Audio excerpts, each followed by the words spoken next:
There was something he said which was a kind of a positive about Kate and William, which felt a bit like a criticism, perhaps unintended, of Meghan and Harry, which was that Kate and William do what they do despite not actually enjoying being in the public spotlight. Not enjoying being celebrities and rejecting that side of it. And they do that, and they do in the spite job of it. in spite of that. So, Kate, battlegrounds and wars of the jams. Or as one of our colleagues said, jar wars. Jar wars. Oh, I quite like that. Quite good. Yes. So we are talking about the fact that... In case you missed it. In case you missed it. Just days before Meghan, Duchess of Sussex, launches her new Netflix show, and amid a rebrand of her lifestyle venture, in which she's promised there will still be jam, because she said, of course, jam is my jam. Kate has revealed... What she revealed. She also likes jam too. What a coincidence. Not only does she like jam, she's making her own jam, her own plum jam, which, in Wales, yesterday... she promised to send the recipe to a group of students who were at the Meadow Street Community Garden near Pontypridd in South Wales. And she was talking to a load of volunteers at a community garden growing their own plums. And she said, well, let me send you my recipe for my plum jam. Did she say, if you sign up for email subscription on my website? No, she was apparently doing it out of the kindness of her own heart. Was she? This plum jam will not be for sale yet. So... This prompted, did it not, Kate, among some of our colleagues, much merriment and discussion of west coast of America and over in Wales, jam wars. Jam wars. Do you think it's just a coincidence that Kate revealed yesterday she's making her own plum jam? Well, it's quite interesting that after this revelation, as we can call it this, if we can call it so. Well, it did make it onto the front page of the Sun newspaper here in UK. Yes, it did. And various other reports, it found its way in there as well, including mine. But I think the palace, hilariously afterwards, were kind of saying, oh, she doesn't just make plum jam, she also does plum tarts. I don't know if that made it better or worse, because, of course, Meghan's show is all about cookery and all sorts of things. But in a day... I would like to think it's a coincidence, but in a day in which we had a king who was packing up dates ahead of Ramadan at a Syrian charity ladling curry kitchen and ladling chicken biryani into takeaway boxes and joking with some Syrian women in Carnaby Street in London. Then we had Kate and William making Welsh cakes, didn't we, in Pontypridd? Yes. Then it was very much kind of cookery and It was quite a wholesome day, wasn't it? It was a wholesome day of cookery and things like that. But the thing with Kate, of course, is, and she must just be looking at this Netflix trailers if she dares to look at them, thinking... It's hard to miss them at the moment. I've been doing that for years because she's got her kitchen garden at Mahul. She's got, she's been making jam. She spoke yesterday about how she likes to go foraging in Norfolk and pulling up big kind of beefy-looking mushrooms, and showed one to the children. They were so impressed that she found this mushroom in the forest, and all this sort of good life stuff. Yeah. And then it's sort of, that's exactly the sort of market that Meghan's tapping into. Although, of course, Kate isn't tapping into a market. Yeah. It's just what she does. We've seen her with her beehives, haven't we, Kate? And then we've seen little snippets from Meghan doing her beekeeping. So, I mean... Is it interesting, just thinking out loud, that... those are the things that obviously the Walesers do in their private life, in their sort of, their very preciously guarded private life up at Anne Hall in Norfolk. Kate often speaks about the importance of being outdoors. She loves spending time outdoors with the kids. We now know she's making jam with them. She's making plum tarts. And she just trailed a little bit of that yesterday to give a little bit more of a picture of what they're, like the wholesome side of their life up in Norfolk. Then Meghan, obviously, we know this is really the whole ethos of her new Netflix show, which is coming out next week.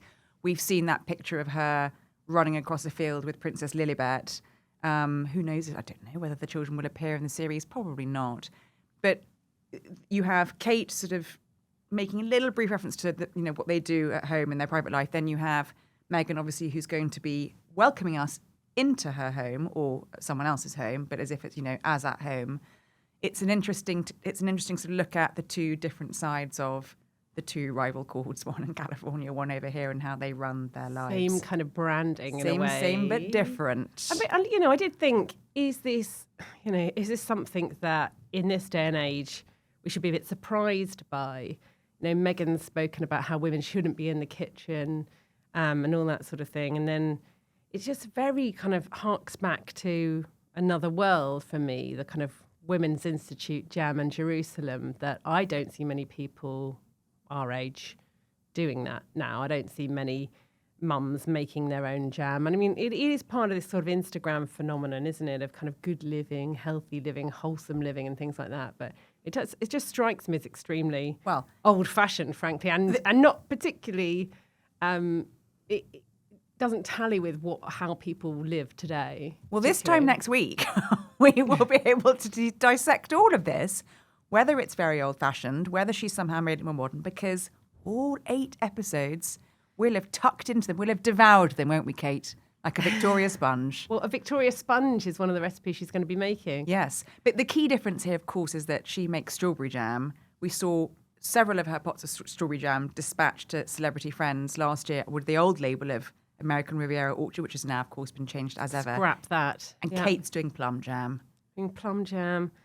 I mean, anyway. where does it end? But the serious thing, I suppose, if it can be serious, is that Kate and William were in Wales. Why were they in Wales, For the Kate? first time together since October 2023. Yeah, their first away day. Ahead of St. David's Day, which is on Saturday. So it was nice to see them embracing that. We've spoken about the fact that they haven't spent such a long time in Wales since they lived there in Anglesey.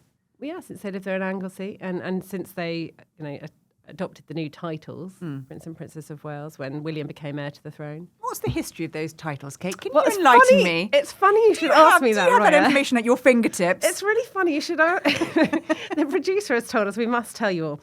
Since this is just off the top of my head. Definitely not reading this. Since 1277, Roya, Edward I of England had planned to invade Wales. And in 1301, Edward invested his son, Edward of Carnarvon, with the title of Prince of Wales to mark his final conquest of Wales. Thus, the tradition of giving the title to the English heir apparent, so long as they were the monarch's son or grandson, began. The title of Princess of Wales has been used since the 14th century, with it first being recorded by use of Eleanor de Montfort, and that was the wife... Who was Eleanor, Kate? She was Did the she wife. make jam? She was the wife of Llewellyn ap Griffith. Yes, she was. And Welsh people, please do write in and tell me that I've pronounced that wrong, because I'm sure I have. So that was a little potted history of the Prince and Princess of Wales and how that came about. Yeah, essentially the title that's held by the heir apparent. And of course, Carnarvon was where the former Prince of Wales, now the King, had his investiture, but still no sign or no indication that William will have an investiture like that. No. On that kind of grand scale that Charles had. No.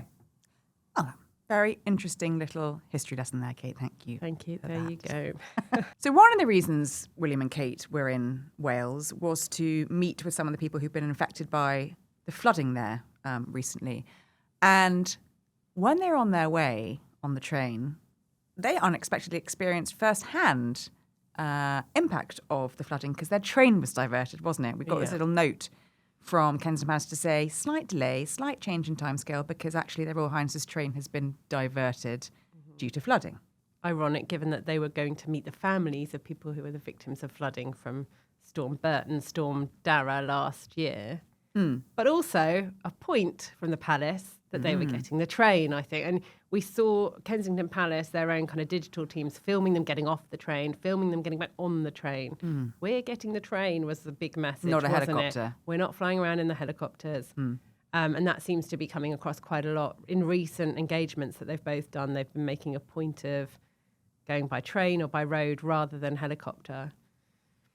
Maybe a sign of things to come. Having just flown back from Mustique for their holidays. Though, Can't get the train to Mustique. No, I don't. I haven't noticed that stop on the way to Cardiff. I haven't noticed that route. But, fair play. they got quite a lot of praise on social media from watchers for going on the train. Sticking with the Waleses, a little bit of Will's Week.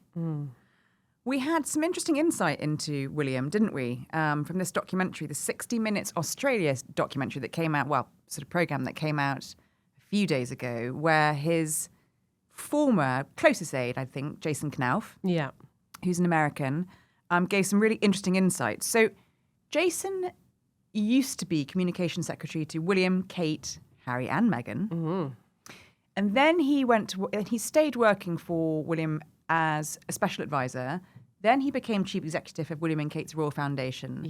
And now he still works very closely with William on the Earthshot Prize, his environmental awards. But also he's really still a very key sounding board for big moments.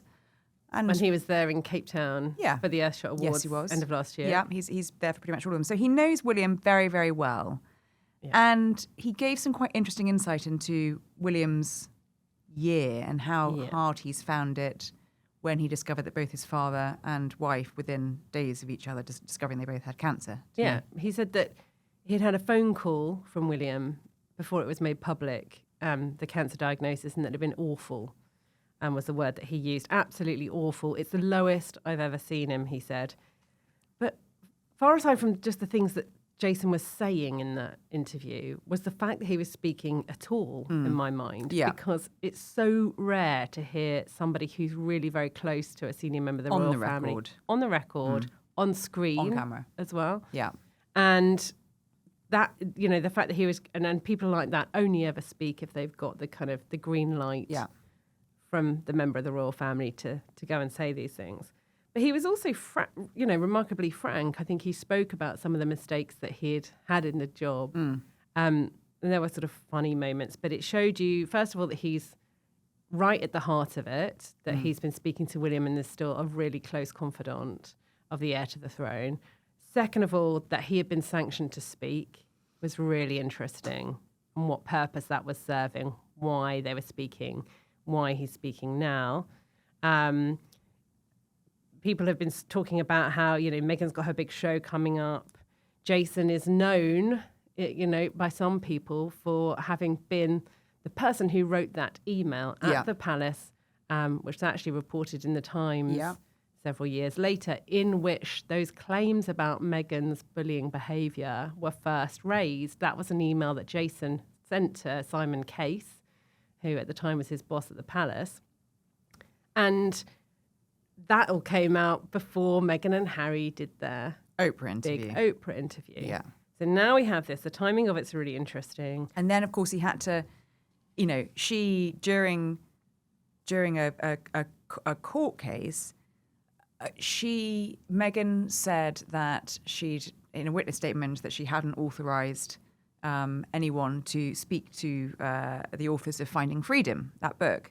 But then, of course, in another witness statement, Jason countered that and said he had actually been authorised by Meghan herself directly to assist both authors and to fill in the gaps where, if there are any gaps to be filled. And so he's not an uncontroversial figure in royal circles, because he came, a lot of people didn't expect him to, make an on-the-record witness statement during that case, and it absolutely turned on its head what Meghan had previously said in witness statements. So I agree, it was very interesting to hear his insights. And he's also a rare beast in that he worked for both of them very closely. He was very diplomatic when he was asked about that, wasn't he? He was asked, do you think Harry's role will change when William is king? Can he have a role in the royal family? And Jason gave a very diplomatic response and said, well, I can't predict the future, but you can't take away from the great work they all did together in the past. Yeah, and he said, look, I had great times with Meghan and Harry, and they had a magical wedding.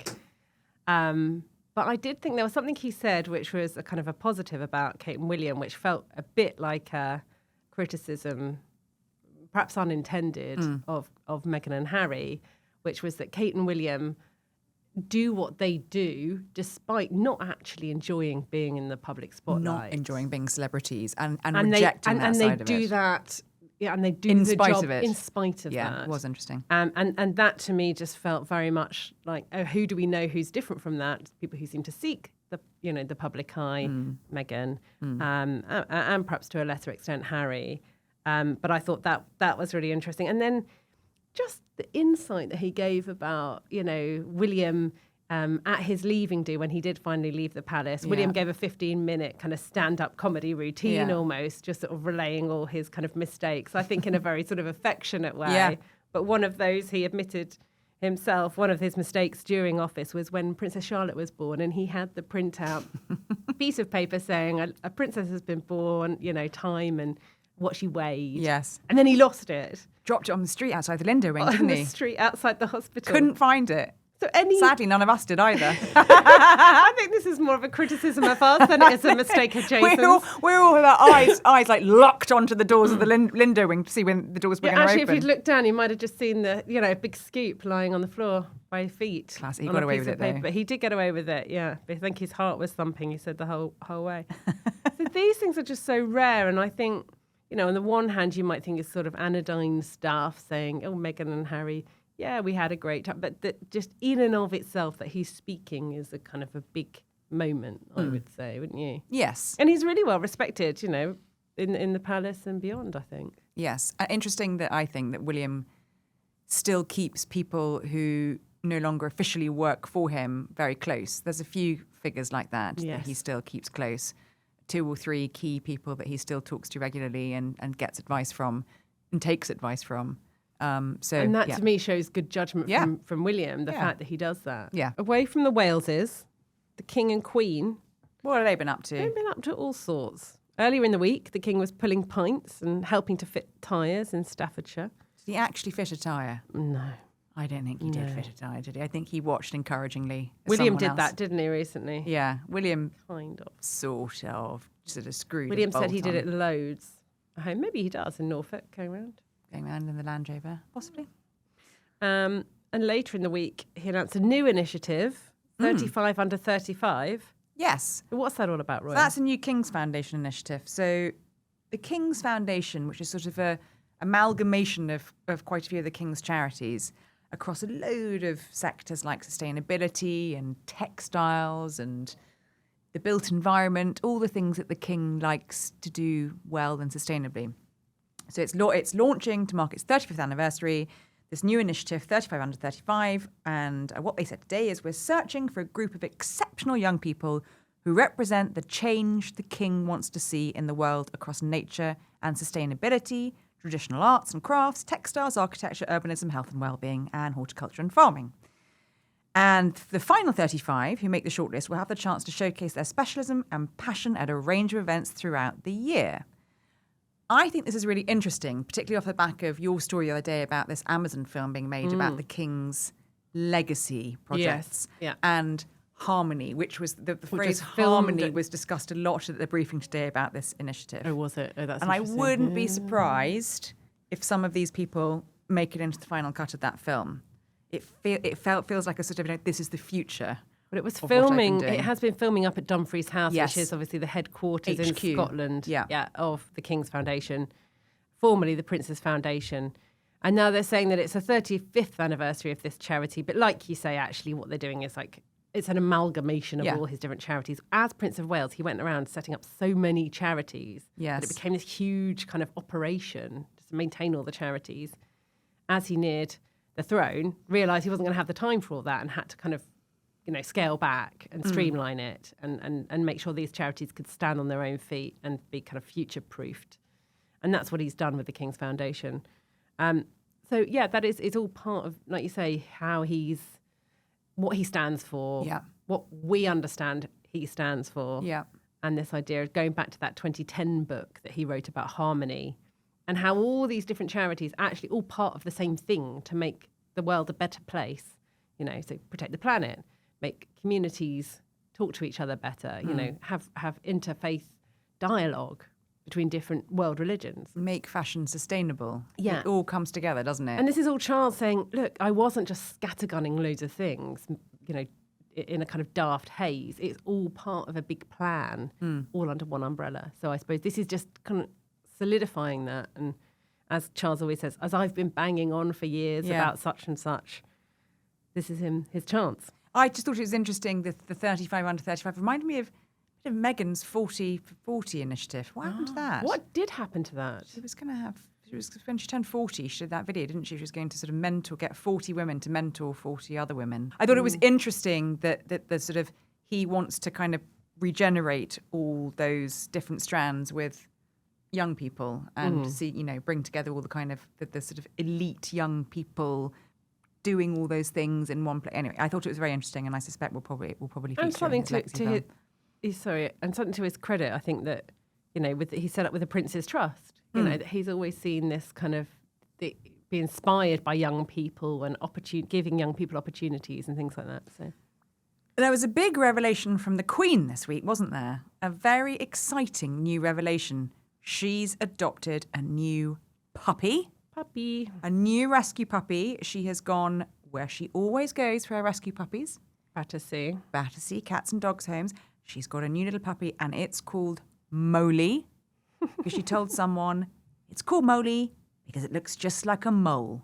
See what she did there. So Molly has replaced Beth, her Jack Russell Terrier who died last year. I don't know if anyone could replace Molly Beth, Molly has appeared where Beth is no longer. Yes. I stand corrected. Beth was the Jack Russell Terrier who died last November, of course. He was another rescue dog from Battersea as well. And Molly, we're told, is a little bit of terrier and a half, she's not quite sure. Yeah, not sure of the parentage or... Not sure of the pedigree. That doesn't matter when it comes to Camilla and her dogs. She likes them any which way. Yeah. And it's very sweet. Hopefully causing chaos at the palace, I expect. Apparently the palace... A mole at the palace, Roya. That's exactly what we need. That's another episode. Apparently there will be official pictures issued of Molly in due course. But there were very interesting pictures issued already of something else that was quite shocking. What's that? The gladiators at Buckingham Palace. Oh, they've relaxed the dress code, haven't they? This was the Queen turning up to Buckingham Palace to host a short story competition for children. And then inexplicably, on one of the weirdest days, it was weird. In Wales, we had the Wales is making Welsh cakes, fine. And then talking about jam wars. Okay, jam wars. So we had that going on.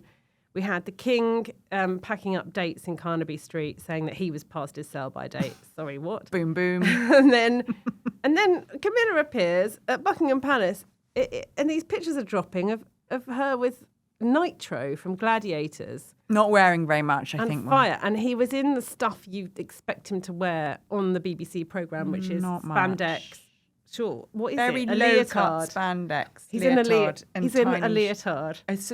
And tiny shorts that sort of left not much to the imagination. And Camilla was thrilled. I think the it's fair official to line. say. She didn't look too... She managed not to laugh, which I thought was amazing. She sort of carried on... She did say, I bet the children were delighted to be escorted to their seats by you two. And we were all a bit like, what are the gladiators doing there for a creative writing competition for children? I think it was... They were wheeling out this... I think this is quite a big deal for the Queen. I think reading between the lines in terms of how the press were managed around it, because all of a sudden you had gladiators there. So that's obviously a picture for everyone. That's a great picture, a great image. The only connection, it seems to be, is that they are in a BBC programme and BBC is sponsoring this. It was quite a tenuous link. It was a tenuous link. But it got the coverage. That was fine for me. It got the coverage. And then also they were inviting kind of media correspondents to go and cover it, as well as royal correspondents, which I thought was interesting. So it's obviously they're trying to build up. This is something that they're really keen to kind of promote across the country. So, some engagements they really kind of put a fire under, and I felt like this was one of them. So it's obviously quite important to her. I like what you've done there, because one of the gladiators was called Fire.